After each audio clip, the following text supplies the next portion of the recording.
did you know that you can have a grapevine out on your balcony? How about that? Well, showing us how we can grow the tiniest but most delicious grapes is Shirley. Yay! How yes, exciting. Shirley, I love it. Well, you know, you said it right.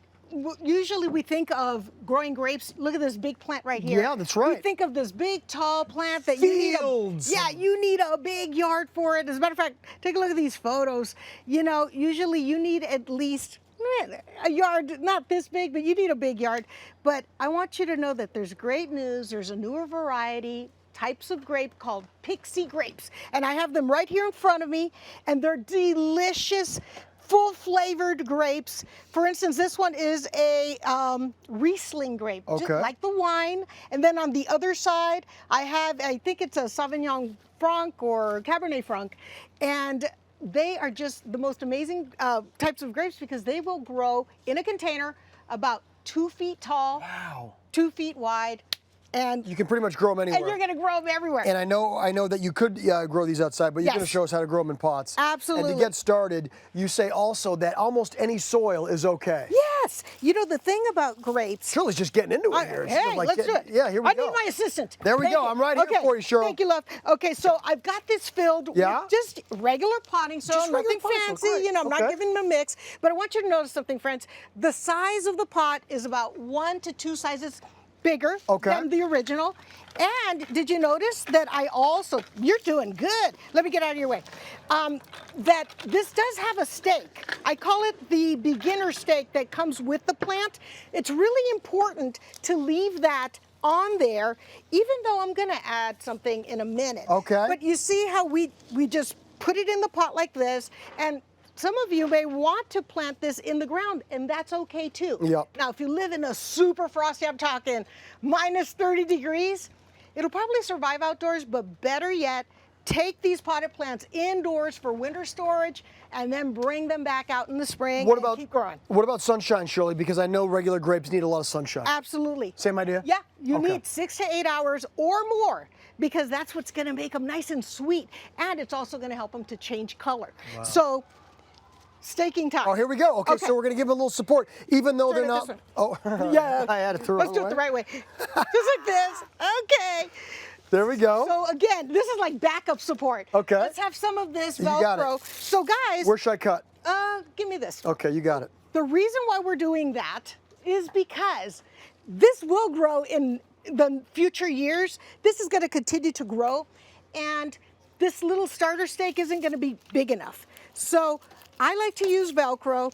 The other thing that I like to use are rubber bands. Thanks, Cam. You got it. And can you hand me a black rubber band? And I want to show you what's really important here, guys.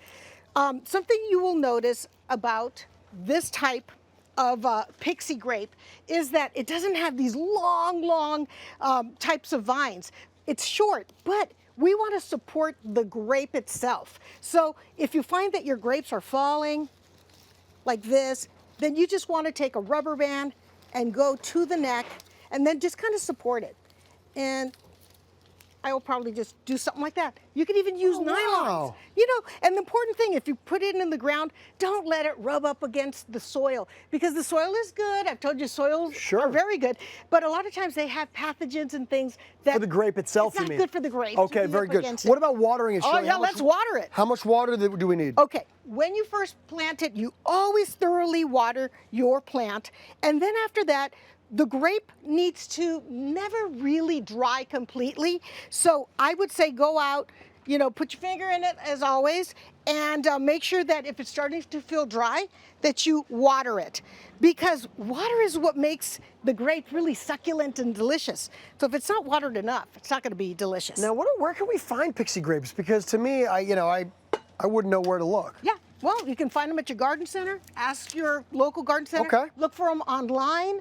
They're all over the place, and you're going to be able to enjoy them. And I think people are going to be happy about this next little bit of information, too. Yes. How long does it take before you can start harvesting them, and how do you know when they're done? The first year. You plant them the first year you get to enjoy them. Whereas typical large size is going to take you 3 years before you can harvest. And so the way you harvest it, let's just say you come over here, you feel it, it's the right color. This isn't supposed to turn red, so it's green, Sauvignon. So you would cut it when it's soft, And let me show you guys something. Okay, I'm going to cut a little soft piece. to the feel, like squishy almost. Yeah, a little bit. And really important. Yep. Keep a little bit of the stem. That always helps it to stay fresh. Oh man, these are sweet. Isn't that good? Yummy. You're having the red ones, but the green ones, and guys, these are all wine and champagne making varietals. Of course, you can't make champagne unless you really make it from the champagne grape, but we won't get into that. That's another segment. These are a little bit tart. Yeah, very cool, Shirley. I mean, wow, I can't believe. And anybody could do this almost anywhere. Even you can. Even me. I just proved it right now, everybody. Go to hallmarkchannel.com for more information. Yeah, so good. Great job.